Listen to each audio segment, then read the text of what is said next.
திறப்பு மாற்றியமைக்கப்பட்ட சேனல் அறிமுகம். நம்ம சேனல்ல வரும் கதைகள் உங்களுக்கு பிடிக்கும்னு நம்புறேன். உங்க அன்பும் ஆதரவும் எப்போதும் வேண்டும். இன்னும் சப்ஸ்கிரைப் பண்ணாதவர்கள் அந்த பட்டனை தட்டிட்டு வீடியோவுக்கு ஒரு லைக்கும் போடுங்க. அடுத்து உங்களுக்கு எந்த மாதிரி கதைகள் வேணும், கேரக்டர் பேர் என்னவா இருக்கணும், கதைக்களம் எப்படி அமையணும்னு கமெண்ட்ல சொல்லுங்க. நீங்க கேட்குற அதே ஃபீலோட ஒரு சூப்பர் ரொமான்டிக் கதையை உங்களுக்காக உருவாக்கி தர்றேன். இப்போ இந்த கதையை ஹெட்ஃபோன் போட்டு கேட்டு ரசியுங்க. வாங்க கதைக்குள்ள போகலாம். அந்த குடியிருப்பு பகுதி எப்போதும் அமைதியாகவே இருக்கும். ஆனால் ஒரு வாரத்துக்கு முன் பக்கத்து வீட்டுக்கு குடிவந்த திவ்யாவுக்கு பிறகு கார்த்திக்கின் பார்வை அடிக்கடி அந்த வீட்டு பால்கனியை நோக்கி திரும்பியது. 30களின் தொடக்கத்தில் இருந்த திவ்யா பார்ப்பதற்கு மிகவும் எடுப்பாகவும் வசீகரமாகவும் இருந்தாள். ஒரு வாரமாகியும் அவளிடம் பேசுவதற்கு கார்த்திக்குக்கு சரியான சந்தர்ப்பம் கிடைக்கவில்லை. அன்று ஞாயிற்றுக்கிழமை மதியம் கார்த்திக் தன் அறையில் அமர்ந்து மொபைல் பார்த்து கொண்டிருந்த போது பக்கத்து வீட்டு பால்கனியிலிருந்து ஒரு மென்மையான குரல் கேட்டது. தம்பி, கொஞ்சம் இங்கே வர முடியுமா?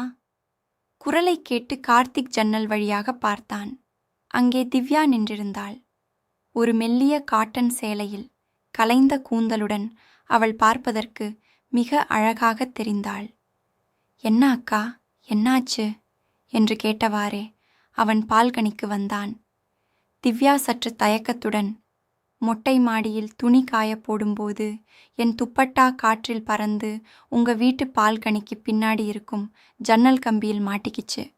எனக்கு அங்கே வந்து எடுக்க தெரியல, கொஞ்சம் எடுத்து தர்றீங்களா என்றாள். அவள் சொல்லும்போதே அவள் கண்களில் ஒரு எதிர்பார்ப்பு தெரிந்தது. கார்த்திக் உடனே, நிச்சயமாக அக்கா, இதோ எடுத்துட்டு வரேன் என்று கூறிவிட்டு அவள் சொன்ன இடத்திற்கு சென்றான். அந்த துப்பட்டாவை எடுத்து அவளிடம் நீட்டிய போது எதிர்பாராத விதமாக அவன் விரல்கள் திவ்யாவின் மென்மையான கைகளில் உரசின. அந்த நொடி ஒரு மின்னல் தாக்கியது போல் இருந்தது. திவ்யா உடனே கையை எடுக்கவில்லை. ஒரு நிமிடம் கார்த்திக்கின் கண்களை ஆழமாக பார்த்துவிட்டு மெதுவாக புன்னகைத்தாள். ரொம்ப டேங்க்ஸ் தம்பி, நான் இங்கே புதுசு இல்லையா, அதான் யாரை கூப்பிடுறதுன்னே தெரியல என்றாள் குழையும் குரலில். பரவாயில்லை அக்கா, எதுவானாலும் கேளுங்க என்றான் கார்த்திக் அவள் அழகில் தடுமாறியபடி. அவன் மனம் முழுக்க அவளே நிறைந்திருந்தாள். மீள் இணைப்பு, அவளை மீண்டும் எப்படி சந்திப்பது என்று யோசித்த கார்த்திக்கிற்கு ஒரு யோசனை தோன்றியது. அடுத்த நாட்களில் அவளை பார்க்கும் ஆவலில் மொட்டை மாடிக்குச் சென்று உடற்பயிற்சி செய்வது போல் நடிக்கத் தொடங்கினான். ஆனால் 2 நாட்களாக அவள் வரவே இல்லை. அவளுக்கு திருமணமாகியிருக்குமோ என்ற எண்ணம் அவனை வாட்டியது. அப்போதுதான் 3வது நாள் மாலை மாடியில் கதவு திறக்கும் சத்தம் கேட்டது. நிமிர்ந்து பார்த்தால் திவ்யா கையில் போனுடன் பேசிக்கொண்டே மெதுவாக நடந்து வந்தாள். ஒரு நீண்ட உரையாடலில் அவள் மூழ்கியிருந்ததைக் கண்ட கார்த்திக் தூரத்திலேயே நின்று அவளை பார்த்து கொண்டிருந்தான். அவள் யாரிடமோ மிகவும் நெருக்கமாக பேசுவது போல் இருந்தது. கண்டிப்பாக அவளுக்கு திருமணமாகியிருக்கும், கணவரிடம்தான் பேசுகிறாளோ என்று நினைத்த கார்த்திக்கின் மனம் சற்று சோர்ந்து போனது. சுமார் 1/2 மணி நேரம் கழித்து திவ்யா போனை வைத்தாள். அப்போது கார்த்திக் மெதுவாக அவள் அருகில் சென்றான். என்ன அக்கா, ரொம்ப நேரமா போனில் பேசிட்டு இருக்கீங்க, வீட்டுக்காரரிடம்தானே என்று தயக்கத்துடன் பேச்சைத் தொடங்கினான். நீங்க வந்ததிலிருந்து உங்களை தனியாகவே பார்க்கிறேன், அவர் வெளியூரில் வேலை பார்க்கிறாரா என்று கேட்டான். திவ்யா ஒரு நிமிடம் அமைதியாக அவனை பார்த்தாள். பிறகு ஒரு மெல்லிய பெருமூச்சுடன், இல்ல கார்த்திக், எனக்கு விவாகரத்து, டிவோர்ஸ் ஆகிடுச்சு, நான் இப்போது தனியாத்தான் இருக்கேன், இப்போது கூட என் தோழியுடன் தான் பேசிக்கிட்டு இருந்தேன் என்றாள் இயல்பாக. திவ்யா சொன்னதை கேட்டதும் கார்த்திக்கின் உள்ளுக்குள் ஒரு பெரிய மகிழ்ச்சி அலைமோதியது. அப்பாடா, இவள் தனிமைதானா என்று அவன் மனது கூத்தாடியது. ஆனால் அதை வெளியில் காட்டிக்கொள்ளாமல், ஓ அப்படியா, மன்னிக்கவும் அக்கா, தெரியாமல் கேட்டுட்டேன் என்று வருத்தப்படுவது போல் நடித்தான். பரவாயில்லை கார்த்திக், இதில் மறைக்க என்ன இருக்கு என்று சொல்லிவிட்டு அவள் அவனை பார்த்து ஒரு வசீகர புன்னகை பூத்தாள். அவள் தனிமையில் இருப்பது தெரிந்ததும் கார்த்திக்கின் பார்வை அவள் மீது இன்னும் ஆழமாக பதியத் தொடங்கியது. அவளது அழகும் இப்போது கிடைத்த சுதந்திரமான நிலையும் அவன் ஆசையை இன்னும் தூண்டின. அந்த மாடித் தனிமையில் இருவருக்கும் இடையிலான உரையாடல் இன்னும் நெருக்கமானது. திவ்யா தனிமையில் இருப்பது தெரிந்த பிறகு கார்த்திக் அவளிடம் காட்டிய அக்கறை இன்னும் அதிகமானது. அது வெறும் ஈர்ப்பாக மட்டுமில்லாமல் ஒரு அன்பாகவும் மாறத் தொடங்கியது. திவ்யா சந்தைக்குச் சென்றால் கனமான பைகளை தூக்கி வருவது, வீட்டில் ஏதாவது பழுது ஏற்பட்டால் சரி செய்வது என எல்லா உதவிகளையும் கார்த்திக் முன்னின்று செய்தான். ஒருமுறை திவ்யாவுக்கு தலைவலியும் காய்ச்சலும் ஏற்பட்டபோது கார்த்திக் அவளுக்கு மாத்திரைகள் வாங்கிக் கொடுத்து கஞ்சி வைத்து தந்து ஒரு குழந்தையைப் போல் கவனித்து கொண்டான்.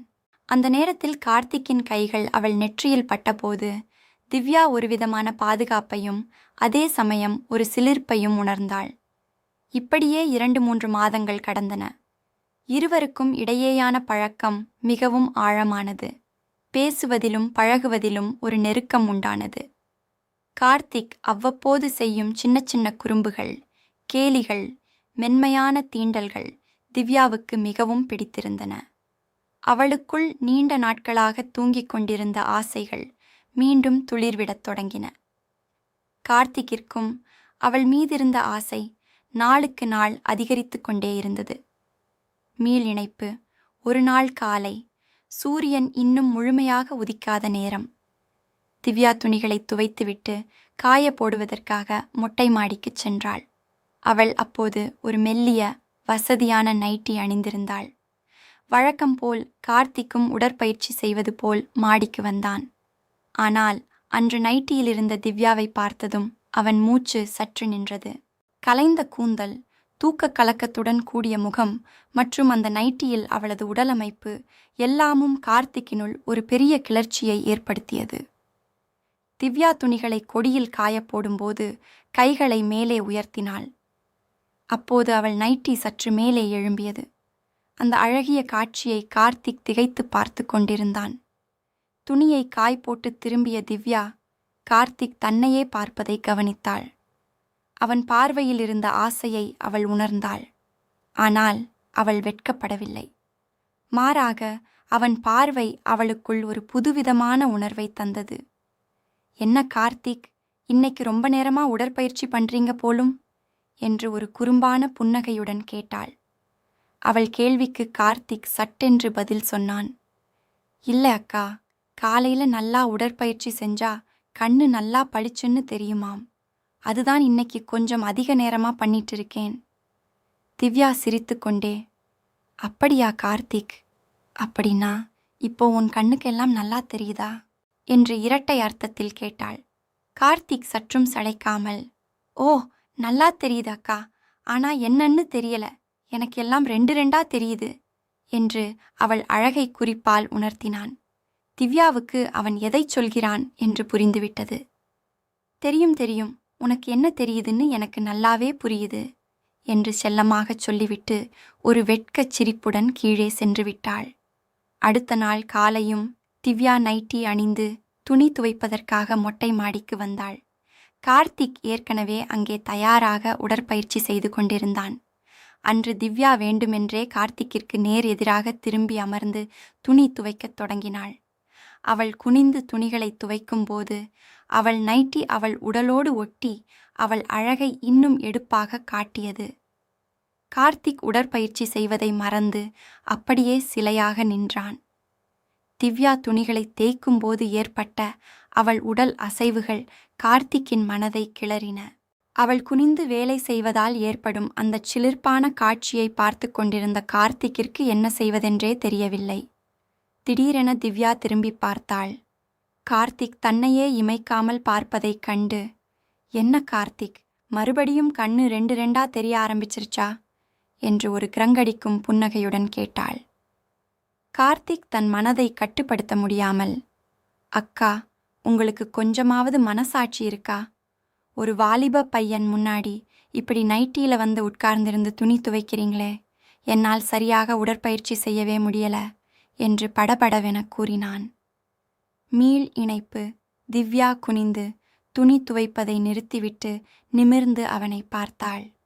ஒரு கள்ளச் சிரிப்புடன், அப்படியா கார்த்திக், நான் என்னப்பா பண்ணேன்? நான் பாட்டுக்கு என் வேலையை பார்த்து துணி துவைக்கிறேன். நீ உன் வேலையை பார்த்து உடற்பயிற்சி பண்ண வேண்டியதுதானே என்று ஒன்றுமே தெரியாதது போல் கேட்டாள். கார்த்திக் அவளுக்கு 2 அடி எடுத்து வைத்து நெருங்கினான். நீங்க இப்படி வந்து நின்னாலே என்னால் எதையுமே கவனிக்க முடியல. இப்படியே போனா அப்புறம் நீங்களும் நானும் கல்யாணம் பண்ணிக்கிற மாதிரி ஆயிடும். அப்புறம் உங்க அழகான அந்த துப்பட்டாவை நான் மொத்தமா சாப்பிடுவேன், பார்த்துக்கோங்க என்று ஒருவித ஆசையும் மிரட்டலும் கலந்த குரலில் கூறினான். சாப்பிடுவேன் என்று சொன்னதும் திவ்யாவின் முகம் சட்டென்று சிவந்தது. அந்த வார்த்தையில் இருந்த குறும்பு அவளுக்குள் ஒரு மின்னலை உண்டாக்கியது. அவள் கையிலிருந்த சோப்பு நுரையை லேசாக அவன் மீது தெளித்து, இல்லையோ என்ன பேச்சு பேசுற நீ, ரொம்பத்தான் துணிச்சல் வந்துருச்சு உனக்கு என்று செல்லமாக கோபித்து கொண்டாள். ஆனால் அவள் கண்களில் கோபம் இல்லை. மாறாக கார்த்திக் தன்னை அப்படி ஒரு ஆசையோடு வர்ணித்தது அவளுக்கு ஒருவித பெருமையையும் சந்தோஷத்தையும் தந்தது. சரி சரி, ரொம்ப பேசாம அங்கே போய் உன் வேலையை பாரு, ஊர்க்கண் பட்டுடப் போகுது என்று அவள் சொன்னாலும் அவள் அங்கிருந்து நகரவில்லை. கார்த்திக்கின் அந்த துணிச்சலான பேச்சு அவர்கள் இருவருக்கும் இடையே இருந்த மெல்லிய திரையை முழுவதுமாக விலக்கியது. கார்த்திக் விடுவதாக இல்லை.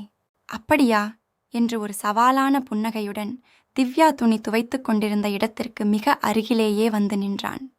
அவளது அந்த நைட்டி அழகையும் குனிந்து வேலை செய்யும் லாவகத்தையும் ரசித்தபடியே அவளுக்கு நேர் எதிராக உடற்பயிற்சி செய்யத் தொடங்கினான்.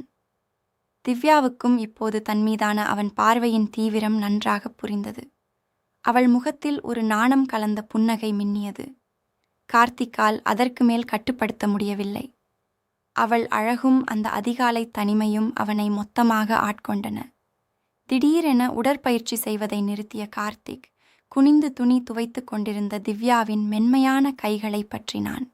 அந்த திடீர் தீண்டலில் திவ்யா ஒரு நிமிடம் அதிர்ந்து போனாள். ஆனால் அவனது கைகளை விலக்கவில்லை. அக்கா, ஒரு நிமிஷம் இங்கே வாங்க என்று தழுதழுத்த குரலில் சொன்னான்.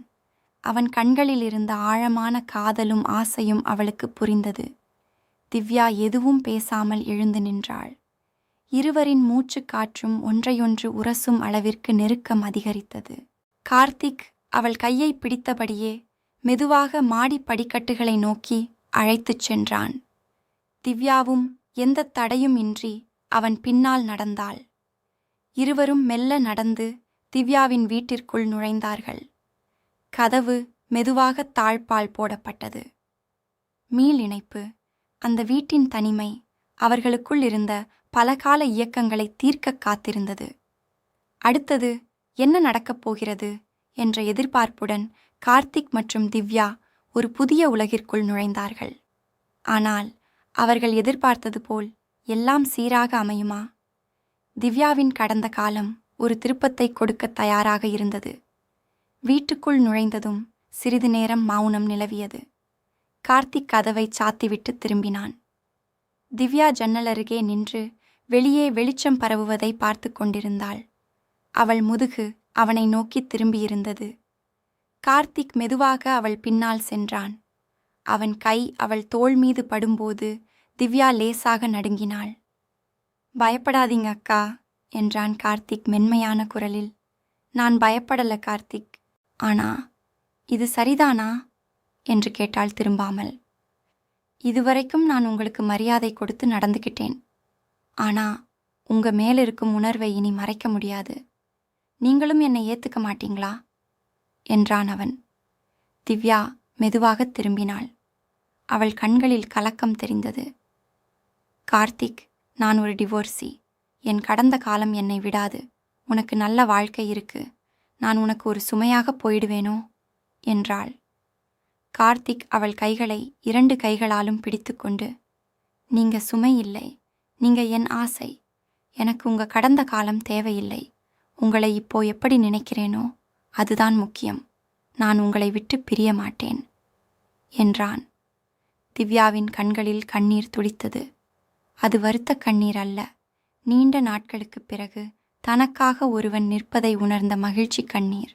அவள் தலையை அவன் தோள் மீது சாய்த்தாள். கார்த்திக் அவள் முடியை வருடினான். அந்த அதிகாலை அமைதியில் அவர்கள் ஒருவருக்கொருவர் உருகத் தொடங்கினார்கள். நேரம் நகர்ந்தது. வீட்டுக்குள் இருந்த சூடான அமைதிக்குள் வெளியுலகம் ஊடுருவவில்லை. கார்த்திக் அவளை மெதுவாக உள்ளறைக்கு அழைத்துச் சென்றான். திவ்யா எதிர்ப்பு ஏதும் காட்டவில்லை. அவனை நம்பினாள். தன்னை அவனிடம் ஒப்படைத்தாள். சில மணி நேரங்களுக்குப் பிறகு இருவரும் பால்கனியில் நின்று கொண்டிருந்தார்கள். கார்த்திக் அவள் கையை பிடித்திருந்தான். திவ்யா, நான் சொன்னது சும்மா பேச்சுக்கு இல்லை. நான் உங்களை கல்யாணம் பண்ணிக்குவேன் என்றான். திவ்யா சிரித்தாள். நீ சின்ன பையன் கார்த்திக். உன் குடும்பம் ஒப்புக்கொள்ளுமா? நான் சம்பாதிக்கிறேன். எனக்கு நானே முடிவு எடுக்கத் தெரியும். நீங்க இனி தனியா இல்லை என்றான் அவன் உறுதியாக. அவள் அவனை அணைத்துக் கொண்டாள். மாடியில் காற்று மெல்ல வீசியது. அந்த குடியிருப்பு பகுதி இப்போது முன்பை விட அமைதியாக இருந்தது. ஆனால் அந்த அமைதிக்குள் 2 இதயங்கள் ஒன்றாக துடித்தன. மீள் இணைப்பு தொடருக்கு. ஆனால் வாழ்க்கை அவ்வளவு எளிதல்ல. கார்த்திக்கின் தாய்க்கு இந்த உறவு தெரிய வந்தபோது புயல் பிறந்தது. திவ்யாவின் முன்னாள் கணவனும் எதிர்பாராத விதமாக திரும்பி வந்தான். கார்த்திக்கும் திவ்யாவும் எதிர்கொள்ளப் போகும் சவால்கள் அவர்கள் காதலை வலுப்படுத்துமா அல்லது உடைத்து எறியுமா? 3ஆம் பாகத்தில் சந்திப்போம்.